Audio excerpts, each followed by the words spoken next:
இணையதள தேரிலேறி உலகெல்லாம் வலம் வரும் இசை முரசு வானொலி. இது இதயங்களை இணைக்கும் வானொலி. அளவற்ற அருளாளன், நிகரற்ற அன்புடையோன், ஏக இறைவனின் திருநாமம் போற்றி. வடக்கு சூரங்குடி கல்விக்குழுவினுடைய இந்த சிறப்பான மாணவர் சந்திப்பு நிகழ்ச்சியிலே உங்களை எல்லாம் சந்திப்பதில் கிடைத்த வாய்ப்பிற்கு முதலிலே மகிழ்ச்சியோடு என்னுடைய நன்றியை தெரிவித்துக் கொள்கிறேன். ஒரு வகையில் இந்த ஊருக்கு நான் பேரப்பிள்ளை. குமரி மாவட்டத்தினுடைய பெரும்பாலான முகல்லாக்களில் பல்வேறு நிகழ்ச்சிகளில் பேசுவதற்கான வாய்ப்பு கிடைத்திருந்தாலும் சூரங்குடியில் பேசுவதற்கான வாய்ப்பு இதுதான் முதல் முறையாக கிடைத்திருக்கிறது. அந்த வகையில் இந்த ஊரினுடைய வளர்ச்சியில் பங்களிப்பு செய்து கொண்டிருக்கக்கூடிய எல்லோருக்கும் என்னுடைய மனமார்ந்த பாராட்டுக்களை சொல்லி, நேரம் அப்படிங்கிறது ரொம்ப முக்கியமான விஷயம். அந்த வகையில் இன்றைக்கி 10-12ஆம் வகுப்பிற்கு பிறகு உயர்கல்வியை தொடர இருக்கக்கூடியவர்களுக்கு சில வழிகாட்டுதலை தருவதற்காக அழைக்கப்பட்டிருக்கிறேன். கிட்டத்தட்ட அடுத்த கட்டமாக நீங்கள் என்ன படிக்கிறதுன்னு முடிவான காலத்தில் இந்த நிகழ்ச்சி நடத்தப்படுதுன்னு நினைக்கிறேன். தமிழகம் முழுக்க கிட்டத்தட்ட நாங்கள் ஏற்கனவே நான் இந்த துறையை சார்ந்து கிட்டத்தட்ட ஒரு 12 ஆண்டுகளுக்கு மேலாக தமிழகம் முழுவதும் பயணித்து கொண்டிருக்கிறேன். பல்வேறு இது போன்ற ட்ரைனர்ஸ்களை உருவாக்கக்கூடிய பயிற்சி வகுப்புகளையும் நடத்தியிருக்கிறேன். அந்த வகையில் உங்கள் ஊரைச் சேர்ந்த காஜா மொய்தீன் அவர்கள் அரபு நாட்டில் பணியாற்றி இப்போது ஊரோடு செட்டிலாக இருக்கிறாங்க. அவர் 6 மாதம் ஹையர் எஜுகேஷன் ட்ரைனர் பயிற்சியே எங்களுடைய இன்ஸ்டிடியூஷனில், எங்களுடைய ஹிரா ஸ்கில் டெவலப்மெண்ட் அகாடமி என்கிற என்னுடைய பயிற்சி மையத்தில் நிறைவு செய்தவர். இப்போ உங்கள் ஊரோடு தான் இருக்கிறார். ஹையர் எஜுகேஷன் குறித்த நிறைய தகவல்கள், நிறைய பயிற்சிகள் அவருக்கு வழங்கப்பட்டிருக்கிறது. இந்த நிகழ்ச்சிக்கு வந்தவுடனே அவருக்கு அழைச்சேன். பட் ஏதோ ஃபேமிலி ஃபங்க்ஷன் அப்படின்னு சொன்னாங்க. எதுக்காக நான் இப்போ இந்த தகவல் சொல்கிறேன் அப்படின்னா, நாங்கள் ஊருக்கு ஒரு உயர்கல்வி வழிகாட்டி அப்படிங்கிற கான்செப்டோட ஒரு 6 மாத இணையவழி பயிற்சி வகுப்பை நாங்கள் நடத்தினோம். தமிழகம் முழுவதும் கிட்டத்தட்ட 50 பயிற்சியாளர்களை நாங்கள் உருவாக்கியிருக்கிறோம். எதற்காக என்று சொன்னால், இப்போ நான் கன்னியாகுமரி மாவட்டம் ஆளூரை சேர்ந்தேன். நான் இங்கே அழைக்கப்பட்டிருக்கிறேன். இதே மாதிரி குமரி மாவட்டத்தினுடைய பல்வேறு முகல்லாக்கள், நெல்லை, திருத்தூத்துக்குடி உள்ளிட்ட பல்வேறு பகுதிகளில், சென்னை வரையுமான பல்வேறு நிகழ்வுகளில் பேசியிருக்கிறோம். இப்போது நான் உங்களிடம் பேசுகிறேன் என்றால் உங்களுடைய யாருடைய குடும்ப பின்னணி பற்றியும் எனக்கு தெரியாது. உங்கள் பிள்ளை யார், அவருடைய திறமை என்ன, அவங்க வாப்பா யார், அவங்களுடைய ஃபேமிலி பேக்ரவுண்ட் என்ன, ஃபினான்ஷியல் சப்போர்ட் என்ன, எதுவுமே எங்களுக்கு தெரியாது. அப்போ எங்களை மாதிரி யாரையோ ஒருத்தரை கூப்பிட்டு இது மாதிரி ஒரு நிகழ்ச்சியில் பேச வைப்பது இன்றைக்கி ஒரு மாடர்ன் ட்ரெண்டிங் நிகழ்ச்சியாக மாறிடுச்சு. இங்கே பரவாயில்ல, சிம்பிளான ஏற்பாடாக இருக்குது. இது பரவாயில்ல, இது வரவேற்க வேண்டிய விஷயம். நாங்கள் போகிற பல நிகழ்ச்சிகள் கிட்டத்தட்ட கல்யாண வீடு மாதிரி நடக்குது. பெரிய மண்டபம் எடுத்து மத்தியானம் பிரியாணிலாம் போட்டு பெரிய ஃபங்க்ஷனாக நடத்துகிறாங்க. அப்போ பெரிய அளவில் பொருளாதாரத்தை செலவு செய்து இது மாதிரி நிகழ்ச்சிகளை நடத்தணுங்கிற நோக்கம் ஜமாத்தார்களுக்கோ நிர்வாகிகளுக்கோ கல்வி மீது ஆர்வம் கொண்டிருக்கக்கூடிய மக்களுக்கோ இருக்கிறது. ஆனால் அதனுடைய பலன் என்ன, பயன் என்ன என்று கேட்டால், நீங்கள் எவ்வளவு பெரிய ட்ரெயினரை கூட்டு கொண்டு பேச வச்சாலும், அவர் தான் இந்தியாவிலேயே மிகச்சிறந்த ட்ரெயினராக இருந்தாலும் 100 பேருக்கு பொதுவான தகவலை, பயனுள்ள தகவலை எந்த ட்ரெயினராலையும் சொல்ல முடியாது. ஸோ அதுக்காக நாங்கள் என்ன பண்ணோம் அப்படின்னா, முதல் கட்டமாக ஒரு 50 பேரை செலக்ட் பண்ணி ஒரு ஊருக்கு ஒரு ட்ரெயினரை உருவாக்கணும். அவர் எல்லா தகவலும் ப்ராப்பராக தெரிஞ்சவராக இருக்கணும். ஸோ அந்த தெரிஞ்சவரை வச்சுக்கிட்டு அந்த ஊரில் ஒருத்தர் வழிகாட்டுறதா இருந்தால் முழுமையான வழிகாட்டுதல் அந்த பிள்ளைங்களுக்கு கிடைக்கும் அப்படிங்கிற அடிப்படையில் தான் நாங்கள் இந்த பயிற்சியை நாங்கள் நடத்தணும். குறிப்பாக ஒரு ஸ்டூடெண்ட்டுக்கு இது மாதிரி ஒரு நிகழ்ச்சியில் கேட்குறாங்க, நாங்கள் அதை படிங்க இதை படிங்கன்னு சொல்லிட்டு போய்கிட்டோன்னு வச்சுக்கோங்க. அதுக்கப்புறம் ஒரு டிஸ்கஷனுக்கு பிறகு அந்த பாடம் குறித்து வேறு ஏதோ உங்களுக்கு ஒரு சந்தேகம் வருதுன்னா நீங்கள் யாரை போய் கேட்பீங்க? அல்லது கூடுதலாக ஒரு கல்லூரி பற்றின அதிகபட்ச தகவல் வேணும்னா யாரை போய் கேட்பீங்க? ஸோ எப்படி ஒரு ஊருக்கு ஒரு டாக்டர் இருக்கிறது அவசியமோ, எப்படி ஊரில் ஒரு முக்கியமான பொறுப்புகளில் பணிகளில் இருக்க வேண்டிய ஆட்கள் அவசியமோ, அது மாதிரி ஒவ்வொரு ஊருக்கும் ஒரு எஜுகேஷனல் ட்ரெயினர் வேணும் அப்படிங்கிற அடிப்படையில் தான் முதல் கட்டமாக ஒரு 50 பேரை போன ஆண்டு 6 மாத பயிற்சி வகுப்பில் தயார் செய்தோம். அதை குறிப்பிட்டு சொல்வதற்கு காரணம், அதில் ஒரு பயிற்சி எடுத்த ஒரு பயிற்சியாளராக உங்கள் ஊரில் காஜா மொய்தீன் இருக்கிறார் என்பதால் நீங்கள் அவரை தேவைக்கு தகுந்தாற் போல் பயன்படுத்தி கொள்ளலாம் என்பதற்காகத்தான். சரி, விஷயத்துக்கு வந்துடும். இப்போ கிட்டத்தட்ட உங்களுடைய அடுத்த கட்ட நகர்வு அப்படிங்கிறது என்ன அப்படிங்கிறத முடிவு பண்ணியிருப்பீங்க. இந்த மாதிரி நிகழ்வுகள் கொஞ்சம் அட்வான்ஸாக நடத்தினா இன்னும் கொஞ்சம் தகவல்கள் தெளிவுபடலாம். சரி, இருந்தாலும் கூடுதலாக இப்போ இன்றைக்கி சார் உங்களுக்கு அதிகபட்சமாக அடுத்த கட்ட வாய்ப்புகள் என்ன படிக்கிறது அப்படிங்கிறத பற்றி பேச இருக்கிறாங்க. ஸோ அதே விஷயத்தை நானும் பேசுகிறதுனால உங்களுக்கு பயன் இருக்காது. அதனால் நான் என்ன செய்கிறேன் அப்படின்னா, உங்களுடைய தேர்வு எப்படியானதாக இருக்கணும், அடுத்த கட்டமாக நம்முடைய படிப்பை மேம்படுத்தி கொள்வதற்கான வழிமுறைகள் என்னவாக இருக்கலாம் அப்படிங்கிறத பற்றி மட்டும் நான் சில நிமிடம் உங்களோட பேசிவிட்டு, நான் குறிப்பாக உங்கள்கிட்ட கேள்விகளை அதிகமாக எதிர்பார்க்குறேன். ஏன்னா கேள்விகளுக்கு பதில் சொல்கிறது தான் உங்களுக்கு பயனுள்ளதாக இருக்கும். பொதுவாக எனக்கு தெரிஞ்ச தகவலை பூரா நான் சொல்லிட்டு போகிறதுனால உங்களுக்கு பெரிய அளவில் பயன் இருக்காது. அதனால் உங்களிடம் இருக்கக்கூடிய கேள்விகளுக்கு பதில் சொல்வதற்காக நான் முற்படுகிறேன். முதல்ல ஒரு 10-15 நிமிஷம் சில அடிப்படையான விஷயங்களை நாம் கல்வி குறித்து தெரிந்து கொள்வது சிறப்பாக இருக்கும் நான் நினைக்கிறேன். சரி, இப்போ ஹையர் எஜுகேஷனுக்கு போகணும். இப்போ உதாரணமாக +2 முடித்ததுக்கு பிறகு தான் நாம் என்ன படிக்கிறது அப்படிங்கிற ஒரு தேடலில் பெரும்பாலும் எல்லோரும் இருக்கும் இல்லையா? +2 முடிச்சிட்டோம். +2 முடிக்கும் போதே எல்லோரும் கேட்க ஆரம்பிப்பாங்க, அடுத்தது என்ன படிக்க போகிறேன், எங்கே படிக்க போகிறேன், எந்த காலேஜில் சேர்க்க போகிறேன், இப்படியே கேட்பாங்க. உண்மையிலேயே இது +2 முடிஞ்ச பிறகு முடிவாகிற விஷயமா அப்படின்னு கேட்டால், இங்கே தான் நாம் குறிப்பாக நம்ம சமூகம் செய்யக்கூடிய பெரும்பாலான தவறு இருக்கிறது. அது வரைக்கும் நம்ம பிள்ளை யார் அப்படிங்கிறத பற்றி நமக்கே தெரியாது. இங்கே பேரண்ட்ஸ் இருக்கிறனால தான் நான் அதிகமாக பேசுகிறேன். பிள்ளைங்க யார், உங்கள் பிள்ளை யாருன்னு உங்கள்கிட்ட கேட்டால் நீங்கள் என்ன பதில் சொல்லுவீங்க? உங்கள் பிள்ளைக்கு பேரை வேணால் சொல்லுவீங்க. உண்மையிலேயே உங்கள் பிள்ளையுடைய திறமை எந்த துறையை சார்ந்திருக்கு, உங்கள் பிள்ளையை எந்த துறையில் சேர்த்தா உங்கள் பிள்ளையால் பர்ஃபார்மன்ஸ் பண்ண முடியும். கிட்டத்தட்ட 9th 10th ஆரம்பித்து பிள்ளைய படின்னு தொடர்ந்து மார்க்குக்காக தான் படிக்க வச்சுருக்கோம். சரி, படித்ததை வச்சு நீ என்ன பண்ணியிருக்க, இது வரைக்கும் உன்னுடைய சப்ஜெக்ட் நாலேஜ் என்ன அப்படின்னு நாம் என்னைக்காவது செக் பண்ணியிருக்கோமானா, செக் பண்ணலைங்கிறது ஒன்று, செக் பண்ண தெரியலைங்கிறது இன்னொன்று இல்லையா? பெரும்பாலும் அது மாதிரியான பேரண்ட்ஸுக்கு எப்படி நம்ம பிள்ளைங்களுடைய இன்ட்ரெஸ்ட்டை கண்டுபிடிக்கிறது, அவங்களுடைய ஆர்வத்தை எப்படி சப்போர்ட் பண்ணுறதுங்கிறத பற்றி நமக்கும் பயிற்சி இல்லை. ஸோ இந்த விஷயத்தை தான் நாம் அடிப்படையில் கிளியர் பண்ண வேண்டியிருக்கு. நாம் குறிப்பாக பிராமண சமூகத்தை எடுத்துக்கொண்டால் வெறும் 3 விழுக்காடு 4 விழுக்காடு இருக்கக்கூடிய ஒரு சமூகம் இந்தியாவில் உயர்துறை அதிகாரத்தில் கிட்டத்தட்ட 65% மேலே அவங்க பதவிகள்லையும் பொறுப்புகளில் இருக்கிறாங்கன்னா, அதுக்கு மிக முக்கியமான காரணம் என்ன அப்படின்னா, அவங்க ஒரு 8-9 வயதிலேயே அவர்கள் பிள்ளைகளை பரிசோதனை செய்ய ஆரம்பிச்சிடுறாங்க. நீங்கள் பாருங்கள், 8 வயசு 9 வயசு 10 வயசுலேயே அவங்க பிள்ளை எல்லா இடத்துலையும் கொண்டு விடுவாங்க. Dance school, music class, swimming class எல்லாத்துலேயும் விடுறாங்க. எல்லாம் பிள்ளை படிச்சுக்கணுமாங்கிறதுக்காக இல்லை, எதில் அவன் ஆர்வம் உள்ளவனாக இருக்கான், எது அவனுக்கு பொருத்தமாக இருக்குது அப்படிங்கிறத கண்டுபிடிச்சி அதிலேயே முழுக்க ட்ரெயின் பண்ணுறது தான் ஒருத்தரை சரியான பாதையில் கொண்டு வர முடியும். +2 முடித்த கட்டத்தில் 4 பேர் இது மாதிரி இந்த கோர்ஸ் படிக்கலாம், ஏஐ படிக்கலாம், அது படிக்கலாம், இது படிக்கலாங்கிற போது முழுக்க கன்ஃபியூஷன் மட்டும்தான் மிஞ்சும், குழப்பம் மட்டும்தான் மிச்சமே தவிர நாம் எதற்கானவர்கள் அப்படிங்கிற ஒரு விஷயம் நமக்கு கிடைக்கவே கிடைக்காது. அதனால தான் நாங்கள் எப்போவுமே சொல்கிறோம், நீங்கள் 11ஆம் வகுப்பு 10ஆம் வகுப்பு முடித்தவங்களும் இருக்கீங்க, 11ஆம் வகுப்பை தேர்வு செய்கிறதுக்கு முன்னாலேயே உங்கள் துறை எது அப்படிங்கிறத நீங்கள் முழுக்க உங்கள் பிள்ளையை பற்றி ஆய்வை செஞ்சு நீங்கள் முடிவு பண்ணணும். கம்ப்யூட்டர் சயின்ஸ் படித்தா நல்லா இருக்குன்னு சொன்னாங்கங்கிறதுக்காக பிள்ளைய கம்ப்யூட்டர் சயின்ஸில் சேர்க்காது. டாக்டர் படித்தா கொள்ளாங்கிறதுக்காக மெடிக்கலில் கொண்டு போய் சேர்க்கலாங்கிறதுக்காக மேக்ஸ் பயாலஜியில் சேர்க்காது. உண்மையிலேயே ஒரு மெடிக்கல் கோர்ஸ் பண்ணுறதுக்கு பிள்ளை ஆப்டாக பொருத்தமானவளாக இருக்காளா? ஒரு ரத்தத்தை பார்த்தா, ஒரு பிளட் டெஸ்ட் எடுத்தாலே பயப்படுறா, ஒரு ரத்தத்தை பார்த்தாலே பயப்படுறான்னா அந்த பிள்ளை எப்படி மெடிக்கல் காலேஜுக்கு போகும், எப்படி நர்சிங் படிக்கும், எப்படி பேராமெடிக்கல் கோர்ஸ் போகும் இல்லையா? அப்போ நம்ம பிள்ளைய பேசிக்காகவே நாம் அணுகக்கூடிய முறை என்று ஒன்று இருக்கிறது. அதில் தயவுசெய்து மாமா பிள்ளை படிக்கிறான், மச்சான் பிள்ளை படிக்கிறாங்கிறதுக்காக அதே கோர்ஸை அதே காலேஜில் கொண்டு போய் சேர்க்கணுங்கிற முயற்சியை விட்டுட்டு, உண்மையிலேயே அந்த பிள்ளைக்கு எந்த பாடத்தில் நாலேஜ் இருக்குது, எந்த பாடத்தில் ஸ்டஃப் இருக்குது அப்படிங்கிறத முதல் கட்டமாக நீங்கள் கண்டுபிடிக்கணும். ஒன்று.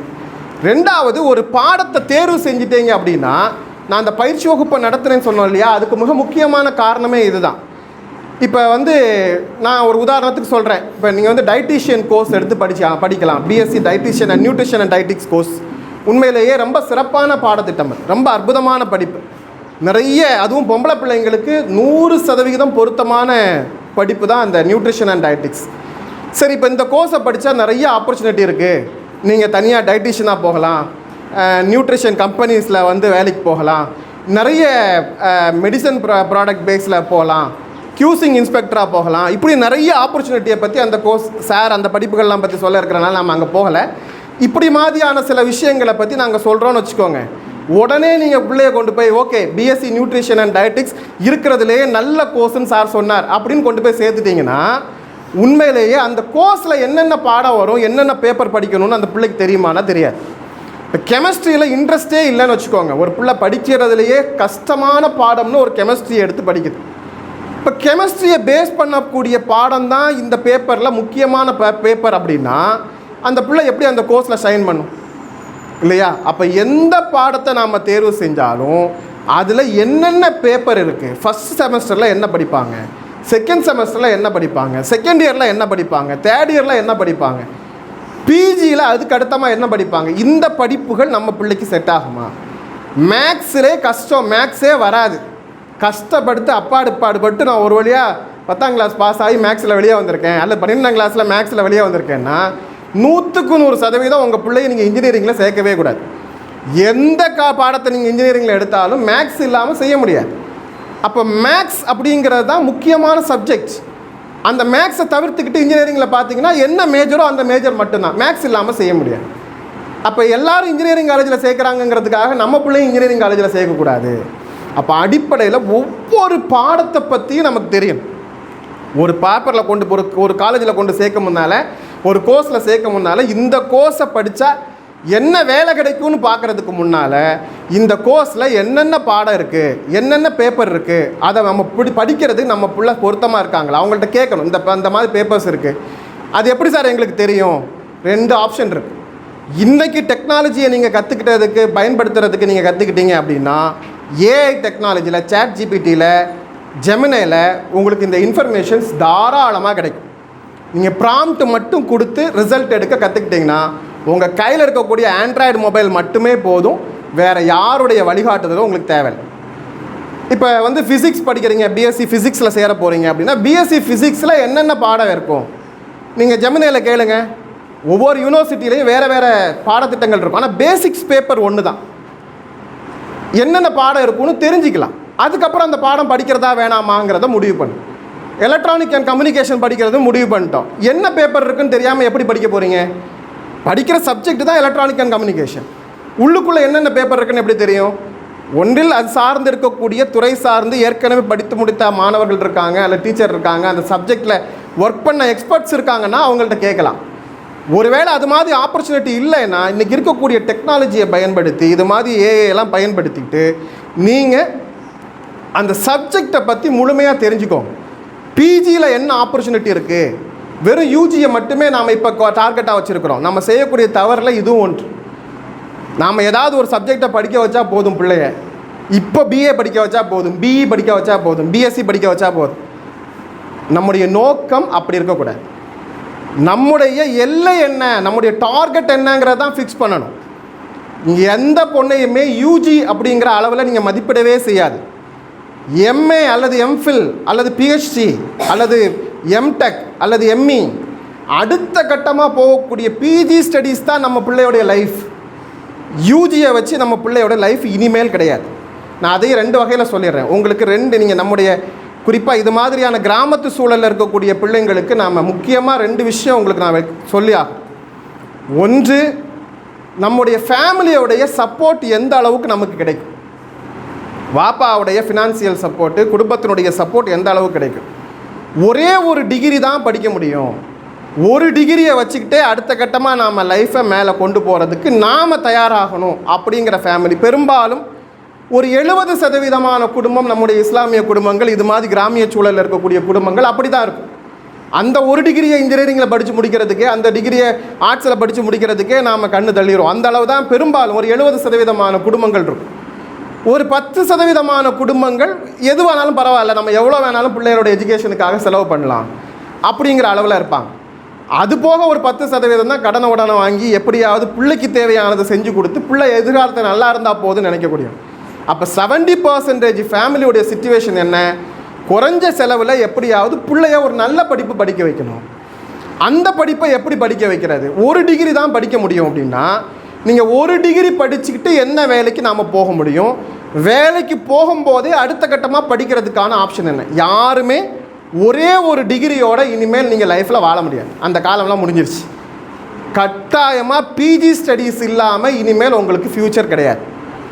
சரிங்க சார். இப்போ சமீப காலமாக எல்லாருக்கும் இருக்கக்கூடிய ஒரு பெரிய மோகம் என்ன? யாரை கேட்டாலும் இப்போ என்ன மாதிரியான ட்ரெயினர்ஸுக்கெலாம் கடந்த ஒரு 2-3 வருஷமாக கேட்குற விஷயம் எல்லாருமே, sir AI data science, AI machine learning. இது ஒரு பெரிய மாய, ஒரு பிம்பம். உண்மையிலேயே ஏஐ பற்றின அவ்வளோ பெரிய ஃப்யூச்சருக்கு தேவை இருக்கா? ஒரு பிஇயில் 4 வருஷம் அதை படிக்கிற அளவுக்கு தேவை இருக்கா? சாதாரண இன்ஜினியரிங்கை விட அதுக்கான செலவுகளும் அதிகமாக இருக்குது. இவ்வளவு செலவு பண்ணி படிக்கிறதுக்கு தேவை இருக்கா? உண்மையிலேயே இங்கே இருக்கக்கூடிய காலேஜஸில் ஏஐக்கான சரியான லேப் ஸ்ட்ரெங்தன் இருக்கா, ஃபெசிலிட்டி இருக்கா அப்படின்னா, குறிப்பாக நம்ம மாவட்டத்தில் இருக்கக்கூடிய கல்லூரிகளில் ஏஐக்குங்காக தனித்துவமாக லேப் ஃபெசிலிட்டிஸ் பெரிய அளவில் இல்லை. சரி, அந்த கோர்ஸுக்கு அந்த அளவுக்கு அவசியமா அப்படின்னு கேட்டால் நிச்சயமாக கிடையாது. ஏன்னா ஏஐ அப்படிங்கிறது ஒரு ஸ்கில், அவ்வளோதான், ஒரு திறன். இப்போ கம்ப்யூட்டர் சயின்ஸ் அப்படிங்கிறது ஒரு பேசிக். கம்ப்யூட்டர் சயின்ஸுங்கிறது ஒரு அஸ்திவாரம்னு வச்சுக்கோங்க. அந்த அஸ்திவாரம் பலமானதாக இருக்கணும். Computer science, IT, mechanical, civil engineering, இது மாதிரியான பேசிக் கோர்ஸ் நீங்கள் படிச்சுக்கிட்டு ஸ்கில் கோர்ஸாக நீங்கள் ஏஐ தாராளமாக படிக்கலாம். அது யார் வேணாலும் படிக்கலாம். இன்ஜினியரிங் படித்தவங்க தான் ஏஐ படிக்கணும்னு அவசியம் இல்லை. இப்போ ஆர்ட்ஸ் அண்ட் சயின்ஸ் காலேஜில் ஏஐ வச்சுருக்காங்க, BSc arts and science AI வச்சுருக்கிறாங்க.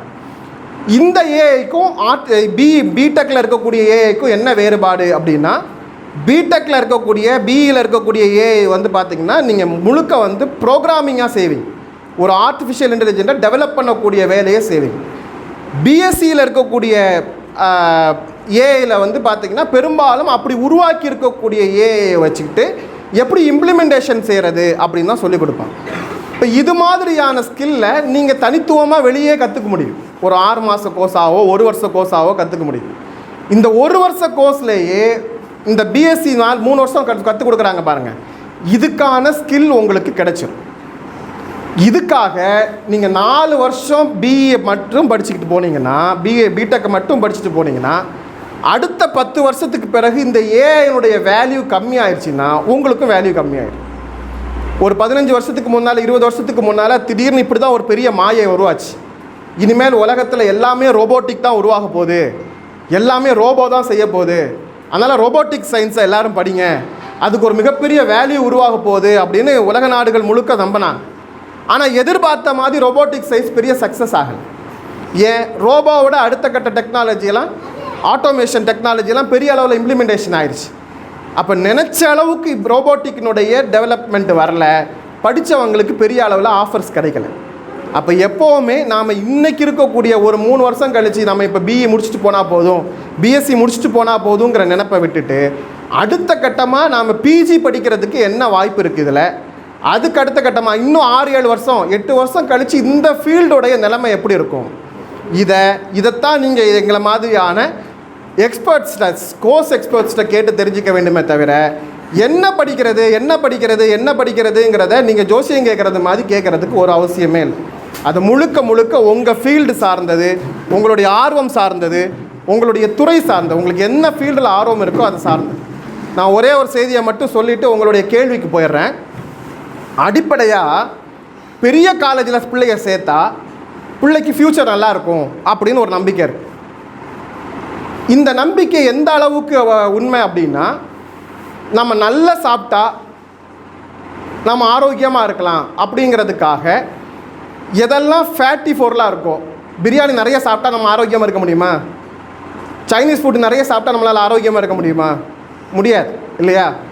ஹெல்த்தி ஃபுட்டு என்ன சாப்பிட்றோமோ அப்போ தான் நம்மளால் ஆரோக்கியமாக இருக்க முடியுமே தவிர நிறைய சாப்பிட்றதுனால நம்மளால் ஆரோக்கியமாக இருக்க முடியாது. அதே மாதிரி தான் சென்னையில் இருக்கக்கூடிய டாப் 10 காலேஜில் என் பிள்ளைய சேர்த்தாலே போதும், என் பிள்ளை நல்லா இருப்பான். அல்லது கன்னியாகுமரி மாவட்டத்தில் இருக்கிற டாப் காலேஜில் என் பிள்ளைய சேர்த்துட்டா பிள்ளை நல்லா இருப்பான். கவுன்சிலிங்கில் கிடைக்கலையா, செல்ஃப் ஃபைனான்ஸில் போடு, நகையை வித்தாவது சேர்க்கவை, வீட்டை வித்தாவது பிள்ளைய படிக்கவை அப்படின்னா இந்த செலவீனங்கள் 100% உங்களுக்கு வீணான செலவு. நான் என்னுடைய தனிப்பட்ட கருத்தை சொல்கிறேன். என்னை பொறுத்தவரை படிப்பிற்காக லட்சக்கணக்கில் நாம் சொந்த காசை செலவு செய்வது முற்றிலும் வீணான விஷயம். அப்போ எப்படி சார் படிக்கிறது அப்படின்னா, உயர் படிப்புக்கான வாய்ப்பை தேடி பெறுவதற்கான என்னென்ன வழிகள் இருக்கிறது என்பதை பிள்ளைங்களுக்கு அறிமுகப்படுத்தும். பிள்ளைகளை அதை நோக்கி பயிற்றுவிப்போம், அதை நோக்கி ட்ரெயின் பண்ணுவோம். அதன் வழியாக ஆப்பர்ச்சுனிட்டியை பிள்ளைகளை தேடி கற்றுக்கொள்வார்கள், தேடி அடைந்து கொள்வார்கள். இப்போ உதாரணமாக +2 முடிச்சிட்டிங்க. +2 முடித்தா ஒரு பிஇஓ அல்லது ஒரு ஆர்ட்ஸ் அண்ட் சயின்ஸ் டிகிரியோ உங்கள் ஊருக்கு பக்கத்தில் இருக்கிற ஒரு சாதாரண கல்லூரியில் நீங்கள் சேர்த்துக்கிட்டா போதுமானது. முடிஞ்சால் அது எய்டட் காலேஜோ கவர்மெண்ட் காலேஜ்லேயோ கூட சேர்த்துக்கோங்க. எவ்வளவு குறைவான செலவில் உங்கள் பிள்ளைய டிகிரி படிக்க வைக்க முடியுமோ படிக்க வைங்க. நான் என்னுடைய அனுபவத்தில் சொல்கிறேன், UG degree is not a matter. இது ஒரு சாதாரண விஷயம். நீங்கள் ஒரு யூஜி டிகிரி படிக்கிறதுக்காக பல லட்சங்களை செலவு செய்வது வீணான விஷயம். சரி, அப்போ என்ன செய்யணும் சார் அப்படின்னா, நீங்கள் கல்லூரியில் படிக்க வைக்கிற இந்த 3 ஆண்டுகள் அல்லது 4 ஆண்டுகளில் உங்கள் பிள்ளைகளை பிஜியில் படிக்க வைக்கிறதுக்கு, அந்த எங்கே படிக்க வைக்கணும், ஒரு வேல்யூபிளான இன்ஸ்டிடியூஷனில் படிக்க வைக்கணும். இப்போ ஆர்ட்ஸ் அண்ட் சயின்ஸில் படிக்கிறாங்க, இன்ஜினியரிங் படிக்கிறாங்க அப்படின்னா, இப்போ நீங்கள் என்ட்ரன்ஸ் எக்ஸாமினேஷனுக்கு 3 வருஷமாக பிள்ளைய செலவு பண்ணி தயார்படுத்துங்க. இங்கே இருக்கக்கூடிய இப்போ உதாரணமாக நாகர்கோவில் ஹிந்து காலேஜில் படிக்க வைக்கலாமான்னா தாராளமாக படிக்க வைங்க. 55% மார்க்கு உங்களுக்கு தாராளம் போகும். இந்த +2ஓட மார்க் வேல்யூ முடிஞ்சிச்சு. இனி நீங்கள் வாங்கக்கூடிய மார்க்கை வச்சு ஒன்றும் பண்ண போகிறதில்ல. ஒரு பிஏ முடித்தா கூட பிஏ கேம்பஸ் பிளேஸ்மெண்ட்டில் வரக்கூடிய கம்பெனிக்காரன் அவன் மார்க்கை வச்சு ஒன்றுமே செய்ய மாட்டான். அவனுக்கு மார்க் தேவையே இல்லை, அவனுக்கு திறமை மட்டும்தான் தேவை. அதனால் மார்க்குடைய தேவை என்பது +2 முடித்து ஹையர் எஜுகேஷனில் சேர்றதுக்கு வரைக்கும் மட்டும்தான் பயன்படும். நாகர்கோயிலில் இருக்கக்கூடிய ஒரு இன்ஜினியரிங் காலேஜ் அல்லது கன்னியாகுமரி மாவட்டத்தில் கூடிய ஒரு நல்ல இன்ஜினியரிங் காலேஜில் பிள்ளைய சேர்த்தா போதுமானது.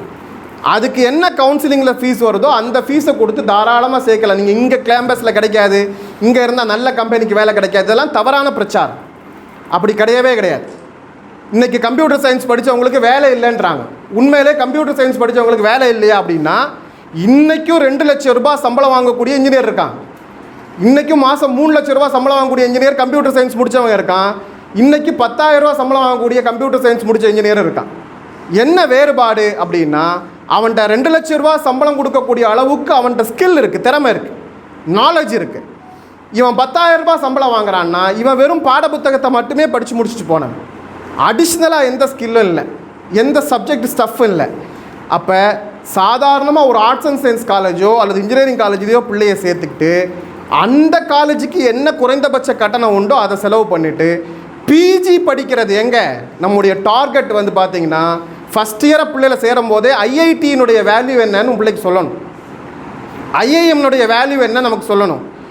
இன்ஜினியரிங்கில் பிஜி படித்தா கூட தமிழ்நாட்டில் அண்ணா யூனிவர்சிட்டியில் படிக்கணும், அதுக்கான எக்ஸாமினேஷனுக்கு தயாராகும். இந்த 3 வருஷம் நீங்கள் பிள்ளைய சென்னையில் கொண்டு போய் சேர்க்கறதுக்கு செலவு பண்ணுறதுக்கு தயாராக இருக்கீங்க, அல்லது நம்ம காலேஜிலேயே செல்ஃப் ஃபைனான்ஸில் சேர்க்கறதுக்கு செலவு பண்ணுறதுக்கு தயாராக இருக்கீங்கன்னா அந்த காசு ஒரு வருஷத்துக்கு 1.5 லட்ச ரூபா 2 லட்ச ரூபா செலவு பண்ணுறீங்க. மெட்ராஸாக இருந்தால் 5 லட்ச ரூபா செலவு பண்ணுறீங்க. 5 லட்ச ரூபா வருஷத்துக்கு செலவு பண்ணக்கூடிய அளவுக்கு உங்களுக்கு வலிமை இருக்குன்னா அந்த காசை கொண்டு போய் இங்கே கொடுங்க. 1.5 லட்ச ரூபா வருஷத்துக்கு செலவு பண்ணக்கூடிய திறமை உங்களுக்கு இருக்குது, வாய்ப்பு இருக்குன்னா அந்த காசை கொண்டு போய் சாதாரணமாக 40,000 ரூபா 45,000 ரூபா 50,000 ரூபா ஃபீஸை கட்டிட்டு பிள்ளைய படிக்க வச்சுக்கிட்டு மீதி இருக்கக்கூடிய காசை கொண்டு போய் எக்ஸாமினேஷனுக்கு ப்ரிப்பேர் ஆகக்கூடிய, என்ட்ரன்ஸுக்கு ப்ரிப்பேர் ஆகக்கூடிய வாய்ப்பு, கேட் எக்ஸாமுக்கு ப்ரிப்பேர் ஆகக்கூடிய, கேட் எக்ஸாமுக்கு ப்ரிப்பேர் ஆகக்கூடிய வாய்ப்பை உருவாக்குங்க. நீங்கள் ஐஐடியில் பிள்ளைய கொண்டு போய் சேர்த்தா மட்டும் போதும், ஐஐடியில் பிள்ளை சேர்ந்துட்டாங்கிற தகவல் மட்டும் போதும். அதுக்கு பிறகு அவள் லைஃப்பை பற்றி உங்களுக்கு கவலையே இல்லை. அப்போ இதுதான் சரியான வழிமுறையாக இருக்குமே தவிர வெறும் யூஜி படிக்கிறதுக்கு லட்சக்கணக்கில் செலவு பண்ணுறது எந்த வகையிலும் பயன் இருக்காது. ஒரே ஒரு செய்தியை மட்டும் இறுதியாக சொல்லி முடிச்சிடுறேன். நாம் படிக்கக்கூடிய டிகிரி எந்த டிகிரியாக இருந்தாலும் இனி வரக்கூடிய காலத்தில் ஒரு டிகிரியை படிச்சுக்கிட்டு அந்த டிகிரியை வச்சுக்கிட்டே வாழ்ந்துடலாமா அப்படின்னா அந்த காலமும் முடிஞ்சிருச்சு. இனிமேல் டிகிரியை மட்டுமே வச்சுக்கிட்டு வாழவே முடியாது. எந்த டிபார்ட்மெண்ட், எந்த துறை சார்ந்து நாம் படிக்கிறோமோ அந்த துறை சார்ந்து நமக்கு நிறைய ஸ்கில்ஸ் நமக்கு தேவைப்படுது. அதனுடைய ஆடம் கோர்சஸ் நமக்கு நிறைய தேவைப்படுது. அந்த துறை சார்ந்து இன்னும் அதிகமான சப்ஜெக்ட்ஸ் என்ன இருக்கோ அதை படிச்சுக்கிறதுக்கான வாய்ப்பை உருவாக்கும். இன்றைக்கி எந்த கம்பெனியாக இருந்தாலும் மல்டி டேலண்டட் பர்சன்ஸை தான் எக்ஸ்பெக்ட் பண்ணுறாங்க. Rank holders, university rank holder, distinction வச்சுருக்கிறவர், கோல்டு மெடல் வச்சுருக்கிற யாரும் கம்பெனி எக்ஸ்பெக்ட் பண்ணார். அதெல்லாம் நம்முடைய பெருமைக்காக. ஒருத்தரை வேலைக்கு எடுத்தால் இவரை வச்சுட்டு 4 வேலையை சேர்த்து செய்ய முடியுமா அப்படிங்கிறது மட்டும்தான் கம்பெனியினுடைய எக்ஸ்பெக்டேஷன். அந்த வாய்ப்பை நீங்கள் பூர்த்தி செய்வீங்க, உங்கள் பிள்ளைங்க அதற்கு தயார்படுத்துறீங்க அப்படின்னா உங்கள் கம்பெனிலேயே, அந்த கம்பெனிலேயே பிள்ளை மிகப்பெரிய போஸ்டிங் நிச்சயமாக போவா. உதாரணமாக இப்போ பிகாம் பிபிஏ படிக்கிறாங்கன்னு வச்சுக்கோங்க. இப்போ பிகாம் பிபிஏ படிக்கிறது நான் சொல்கிறது மாதிரி நீங்கள் இருக்கக்கூடிய பக்கத்தில் கூடிய ஒரு arts and science college, government காலேஜோ அல்லது எய்டட் காலேஜ்லேயோ மிக குறைவான கட்டணம். நீங்கள் பிபிஏலாம் எய்டட் காலேஜில் படிக்கணும், பிகாம் படிக்கணும்னா ஒரு செமஸ்டருக்கு 2500 ரூபா தான் செலவாகும். 2000 ரூபா 2500 ரூபா. அது போக இப்போ மாதம் தமிழக அரசினுடைய 1000 ரூபாய் உதவி திட்டம் வேறு கிடைக்குது. ஸோ எக்ஸ்ட்ராவாக தான் நமக்கு காசு வருது. ஒரு செமஸ்டருக்கு அதிகபட்சம் நம்ம செலவாகக்கூடிய காசுனா எல்லாம் சேர்த்தா கூட 5000 ரூபாய்க்கு மேலே செலவாக. நாம் என்ன செய்யணும்னா ஃபஸ்ட் இயர் பிகாம் படிக்கும்போது பிகாம் முடிச்சுட்டு வெளியே, காமர்ஸ் முடிச்சுட்டு வெளியே வரும்போது அடிஷ்னலாக என்ன வேணும்? இப்போ உதாரணமாக எக்ஸ்போர்ட்டிங் அண்ட் இம்போர்ட்டிங், ஏற்றுமதி இறக்குமதி சார்ந்து சில கோர்சஸ் நடத்துகிறாங்க. அது ஆன்லைன் கோர்ஸாக இருக்கலாம், வீக்கெண்ட் கோர்சஸாக இருக்கலாம், டிஸ்டன்ஸாக இருக்கலாம், எதுவாக வேணாலும் இருக்கலாம். நீங்கள் பிகாம் பிபிஏ படிக்கக்கூடிய பிள்ளைங்களை ஃபஸ்ட் இயர் படிக்கும்போது இது மாதிரி ஒரு கோர்ஸில் சேர்க்கணும். ஒரு 6 மாத கோர்ஸு, 1 இயர் கோர்ஸு, 2 மாத கோர்ஸ், எதுவாக இருந்தாலும் பரவாயில்ல. ஆனால் அந்த கோர்ஸ் வந்து வேல்யூபிள் சர்டிஃபிகேட் கொடுக்குறாங்களா, இன்ஸ்டியூஷன் வேல்யூபிளாக இருக்கா அப்படிங்கிறத மட்டும் செக் பண்ணிக்கணும். அப்படி கொடுக்குறாங்க அப்படின்னா நீங்கள் தாராளமாக ஃபஸ்ட் இயரில் ஒரு கோர்ஸில் சேர்க்கலாம். செகண்ட் இயர் அதே பிள்ளைய 2வது வருஷம் வரும்போது டிஜிட்டல் மார்க்கெட்டிங் படிக்க வைங்க. டிஜிட்டல் மார்க்கெட்டிங், அஃபிலியேஷன் மார்க்கெட்டிங், இது மாதிரியான விஷயங்களில் படிக்க வைங்க. தேர்ட் இயருக்கு அதே பிள்ளை வரும்போது இ-காமர்ஸ் பற்றி படிக்க வைங்க. அப்போது ஒரு டிகிரி பிகாம் முடிச்சுட்டு வெளியே வரும்போது, பிகாமோ பிபிஏயோ முடிச்சுட்டு வெளியே வரும்போது ஒரு degree with 3, 4, 5 skill டெவலப்மெண்ட்டுக்கான course certificate அவங்கள்ட்ட இருக்கும். கம்பெனிஸ்க்கு வேலைக்கு போகும்போது நீங்கள் வச்சுருக்கக்கூடிய டிகிரியை விட நீங்கள் அடிஷ்னலாக படித்த இந்த சர்டிஃபிகேட்ஸுக்கு தான் வேல்யூ அதிகம். ஒரு பிள்ளை பிபிஏ முடிச்சிருக்கா வித் 4 கோர்ஸ் அடிஷ்னலாக முடிச்சிருக்கா. சரி, கம்ப்யூட்டர் பேஸ்ட் எஜுகேஷனுக்கு என்ன சார் செய்கிறது? பிஎஸ்சியோ அல்லது பிஇஓ, பிஎஸ்சி ஐடி, பிஇஐடி, எந்த கம்ப்யூட்டர் ரிலேட்டடான எந்த கோர்ஸாக இருந்தாலுமே ஃபஸ்ட் இயரில் இது மாதிரி ஒரு கோர்ஸ் படிக்க வைங்க. என்ன, இப்போ நீங்கள் எல்லோரும் எதிர்பார்க்குற மாதிரி ஏஐ பற்றி ஒரு 6 மாத கோர்ஸோ 1 வருஷ கோர்ஸோ படிக்க வைங்க.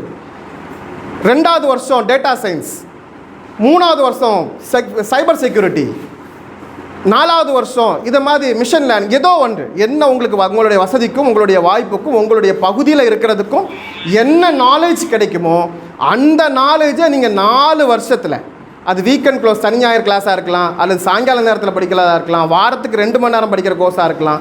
இப்போ பார்த்தீங்கன்னா நிறைய கோர்சஸை கூகுள் நடத்துகிறாங்க, விக்கிபீடியா நிறைய கோர்சஸ் நடத்துகிறாங்க. இதெல்லாம் ஃப்ரீ கோர்சஸாக நடத்துகிறாங்க.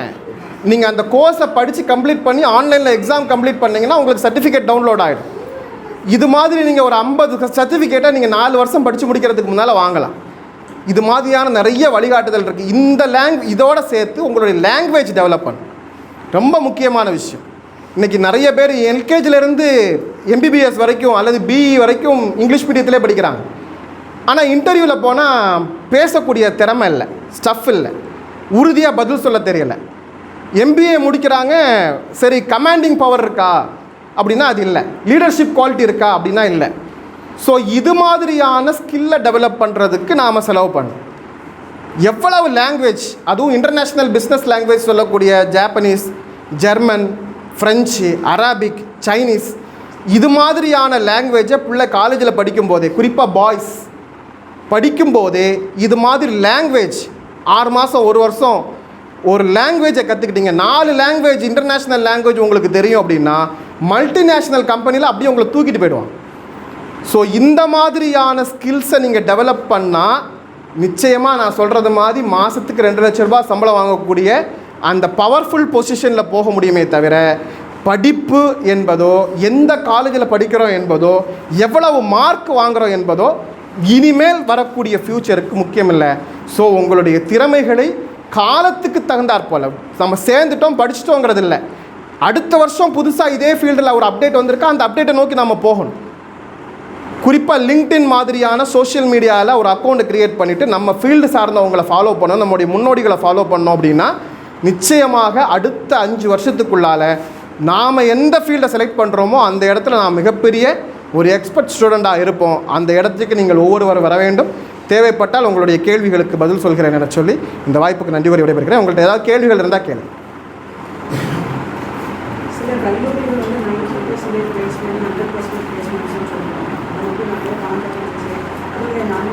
நம்பகத்தன்மை இன்றைக்கி பெரிய கேள்விக்குறியாக இருக்குது. ஏன்னா பிளேஸ்மெண்ட்டுக்காக கம்பெனிஸ் வர்றாங்க, கம்பெனி செலக்ட் பண்ணதுக்கான ஆர்டரும் கொடுக்குறாங்க. இன்னும் சொல்லப்போனால் இப்போ கடந்த 2 வருஷமாக வரக்கூடிய ஸ்டேட்மெண்ட் பார்த்திங்கன்னா தமிழ்நாட்டில் இருக்கக்கூடிய டாப் சாஃப்ட்வேர் கம்பெனிஸே ரெக்ரூட்மெண்ட் இன்னும் போடாமல் வச்சுருக்கிறாங்க. இவங்க பேனர் அடித்து ஃப்ரெண்டில் வச்சுருவாங்க. காலேஜில் எங்கள் காலேஜில் 100 பேர் செலக்ட் பண்ணியிருக்காங்க, 300 பேர் செலக்ட் பண்ணியிருக்காங்க, 400 பேர் செலெக்ஷன் ஆர்டர் கொடுத்துருவாங்க. அப்பாயின்மெண்ட் ஆர்டர் யார் கொடுக்குறது இல்லையா? அதனால் இது ஒரு பெரிய கேள்விக்குறியான விஷயமா இருக்குது. நாம் அந்த காலேஜினுடைய பிளேஸ்மெண்ட்டை பற்றி மட்டும் பார்க்காம எந்த கம்பெனிஸ் பிளேஸ்மெண்ட்டுக்கு வர்றாங்க, நீங்கள் 100 பேருக்கு 100க்கு 100% பிளேஸ்மெண்ட்னு சொல்கிறீங்கல்ல, எந்த கம்பெனிஸ் வந்து என்ன கம்பெனிக்கு என்ன போஸ்டிங் எடுத்திருக்கிறாங்க, எவ்வளோ பேர் எடுத்திருக்கிறாங்க, கம்பெனி டீட்டெயில்ஸை கேட்டுட்டு கம்பெனியை நீங்கள் கூகுளில் ரிவ்யூ பண்ணுங்கள். கூகுள் அனலிட்டிக் அப்படின்னு நீங்கள் சர்ச் பண்ணிங்கன்னா கூகுள் அனலிட்டிக்குடைய லிங்க் வரும். அதில் போயிட்டு உங்கள் என்ன சம்மந்தமாக இதுன்னு இல்லை, எந்த ஃபீல்டு சம்மந்தமான ரிவ்யூ உங்களுக்கு தேவைப்பட்டாலும் கூகுள் அனலிட்டிக்கில் போய் அந்த கம்பெனி நேமோ அல்லது நீங்கள் என்ன தேவையோ அதை கொடுத்தீங்கன்னா உலக அளவில் இருக்கக்கூடிய எல்லா தரவுகளையும் வித்தின் செகண்டில் அது உங்களுக்கு கொண்டு வந்து கொட்டிடும். ஸோ நாம் கொடுக்கக்கூடிய காலேஜ் எந்த காலேஜ் அப்படிங்கிறத பார்க்குறது முக்கியம் இல்லாமல் அவங்க வந்திருக்கக்கூடிய கம்பெனி எந்த கம்பெனி, அவங்க இதுக்கு முன்னாடி எந்த அளவுக்கு ரெக்ரூட்மெண்ட் கிளியர் பண்ணியிருக்கிறாங்க, எவ்வளோ தூரம் இது வரைக்கும் பிளேஸ்மெண்ட்ஸ் கம்ப்ளீட் பண்ணியிருக்கிறாங்க, அதனுடைய ரிவ்யூஸ் எப்படி இருக்குது, அலுமினோஸ்னுடைய ரிவ்யூஸ் எப்படி இருக்குது, இதெல்லாம் நீங்கள் சர்ச் பண்ணி உட்கார்ந்த இடத்துல பார்க்க முடியும். இதெல்லாம் முன்னால் மாதிரி யார்ட்டையும் ஃபோன் பண்ணிலாம் கேட்க வேண்டியதில்லை. சரியா? நீங்கள் அந்த ரிவ்யூஸ் கன்ஃபார்ம் பண்ணிவிட்டு அதுக்கப்புறமா காலேஜ் முடிவு பண்ணு.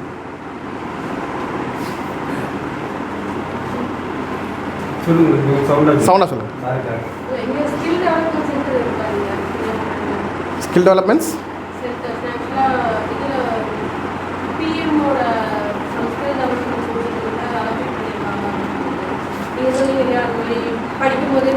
ஆமாம் ஆமாம் ஆமாம்.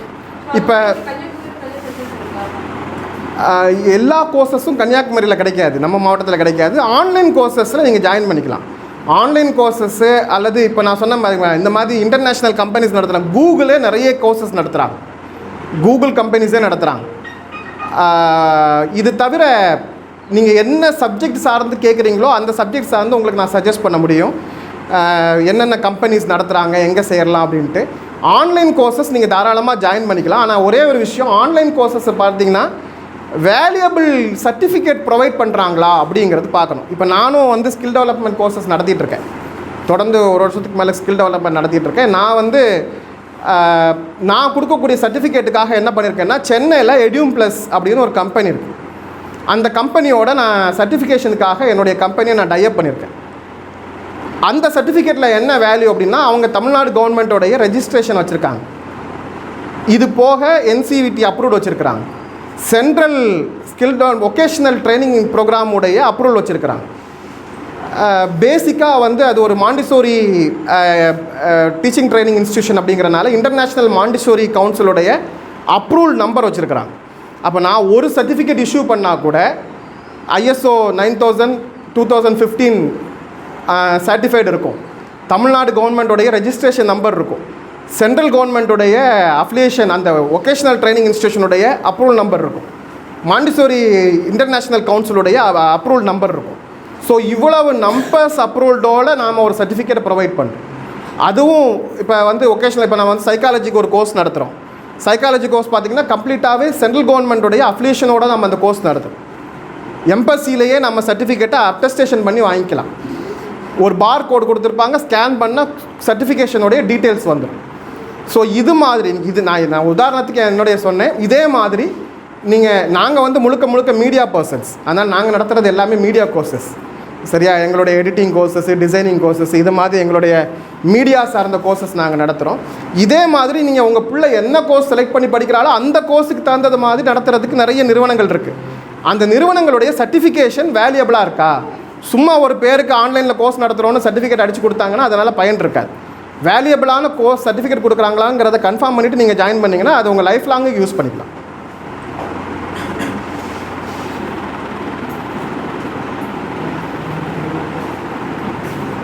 வேறு கேள்விகள் இல்லையா? இன்ஜினியரிங் துறைகளுக்கு மாற்றமா வரக்கூடிய ஸ்டூடெண்ட்ஸுக்கு இந்த இடத்துல வேறு எதுவும் ப்ராமிசிங் எதிர்காலத்தோட இருக்குன்னு இன்ஜினியரிங் பிள்ளைங்களுக்கு மாற்றமாக நீங்கள் ஏன் யோசிக்கிறீங்க? அப்படி இன்ஜினியரிங் பிள்ளைங்களுக்கு மாற்றமாக ஒரு விஷயத்தை கொண்டு வர முடியாது. ஏன்னா பிள்ளைங்களுக்கு மாற்றமாக இல்லை. இப்போ பொதுவாகவே நம்ம பேரண்ட்ஸுடைய விஷயம் எப்படி இருக்குது, பசங்கன்னா இன்ஜினியரிங் எப்படி செட் ஆகிட்டு மைண்ட் செட் ஆகிடுச்சு. ஸோ அது இல்லாமல் நீ ஆல்டர்னேட்டிவாக ஃபியூச்சரில் என்ன இது டிமாண்ட் வரும், இல்லை எதுக்கு நல்ல இல்லை, நீங்கள் எந்த டெக்னிக்கல் கோர்ஸ்ன்னு செலக்ட் பண்ணாலே அது பேஸ்ட்டு வந்து இன்ஜினியரிங் தான். அதில் எந்த மாற்றமே இருக்காது. சரிங்களா? இன்ஜினியரிங் தான் நான் இப்போ சொன்னேன் பார்த்தீங்களா முதல்ல பேசும்போது. இப்போ இன்ஜினியரிங்கில் வெறும் நான் வந்து பிஇ கம்ப்யூட்டர் சயின்ஸ் முடிச்சிருக்கேன்னு ஒரு சர்டிஃபிகேட்டை வாங்கிட்டு போனீங்கன்னா உங்களுக்கு வேல்யூ அவ்வளோதான் இருக்கும். 15,000 ரூபாய், 20,000 ரூபா, 40,000 ரூபா சம்பளத்துக்கு மேலே உங்களுக்கு போக முடியாது. ப்ரமோஷனில் போக முடியாது. அடுத்த கிரேடுக்கு போக முடியாது. அடுத்த லெவலுக்கு உங்களால் போக முடியாது. அப்போ அதோடு சேர்ந்து நம்ம மல்டி டேலண்டட் பர்சனாக உருவாகணும்னா இது மாதிரி அடிஷ்னல் ஸ்கில்ஸை நாம் டெவலப் பண்ணிக்கணும். நம்ம ஃபீல்டு எதுவோ அதுக்கு தான் போக முடியும். அதுக்காக இன்ஜினியரிங்கை மொத்தமாக அவாய்ட் பண்ணணுங்கிற அவசியம் இல்லை. நம்ம இன்ஜினியரிங் படிக்க வைக்கணுங்கிறதுக்காக நீங்கள் பல்லாயிரக்கணக்கில் லட்சக்கணக்கில் கொண்டு போய் செலவு பண்ணாதீங்கன்னு தான் சொல்கிறோமே தவிர, அந்த காசு உங்களுக்கு இருக்குன்னா இது மாதிரி நீங்கள் பாருங்கள். இப்போ ஜேஇ எக்ஸாமுக்கு ப்ரிப்பேர் பண்ணுறதுங்கிறது ஒரு பெரிய வேலை. ஃபஸ்ட் இயர்லேருந்தே பிள்ளை அதுக்கு தயார் பண்ணணும். நீங்கள் பிஇ முடித்ததுக்கு பிறகு கொண்டு போய் கேட் எக்ஸாமுக்கு தயார் பண்ணுறேன், பிஜி படிக்கிறதுக்கு, ஜேஇக்கு தயார் பண்ணுறேன்னா அந்த பிள்ளை சக்ஸஸ் ஆகாது. அப்போ முதல் கட்டமாக படிக்கிற இன்ட்ரெஸ்ட்டை உருவாக்குறத விட இது மாதிரி காம்படேட்டட் எக்ஸாம் நம்ம 2 வகையில் எக்ஸாமை மோட்டிவேட் பண்ணுறோம். ஒன்றில் கவர்மெண்ட் எக்ஸாமுக்கு ப்ரிப்பேர் ஆகும், அது சாத்தியப்படலாம். ப்ரைவேட்டுக்கு போகணும், ஆயிரக்கணக்கில் லட்சக்கணக்கில் சம்பளம் வாங்கணும்னா நீங்கள் ஃபஸ்ட் இயரில் இருந்தே டெய்லி அதுக்காக ஒரு 1 ஹவராவது ப்ரிப்பேர் பண்ணணும். அதுக்கான வேல்யூபிள் மெட்டீரியல்ஸ் இருக்குது. இன்றைக்கி நிறைய ஆன்லைன் மோடு அதுக்காக நடத்துகிறாங்க.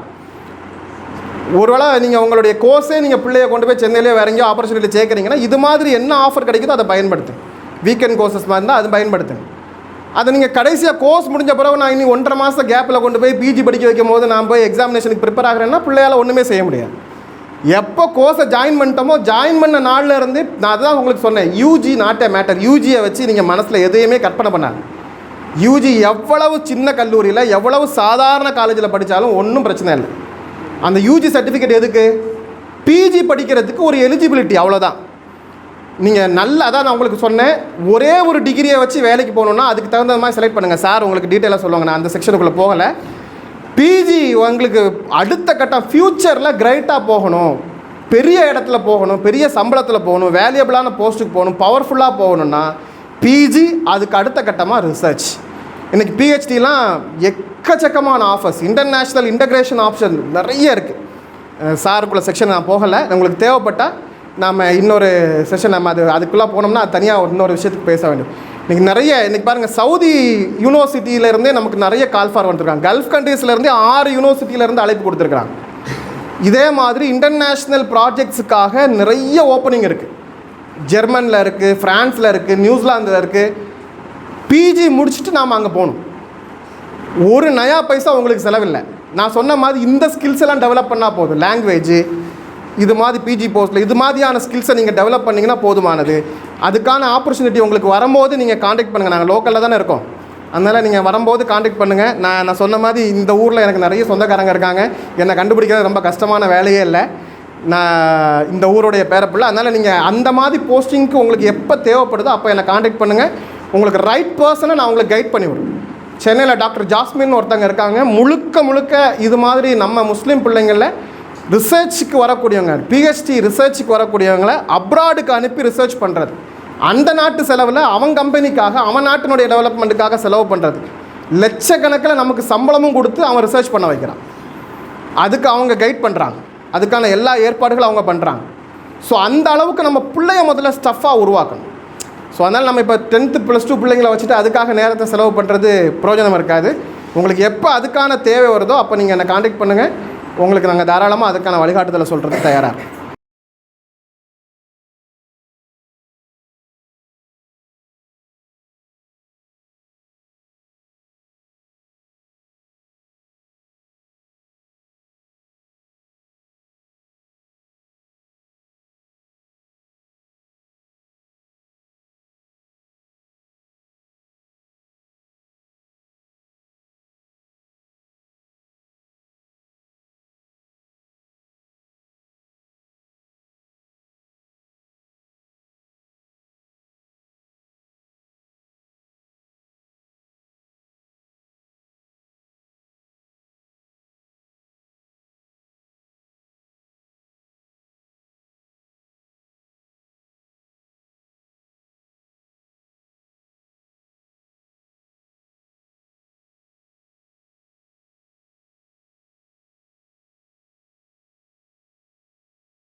எல்லோருக்கும் நன்றி.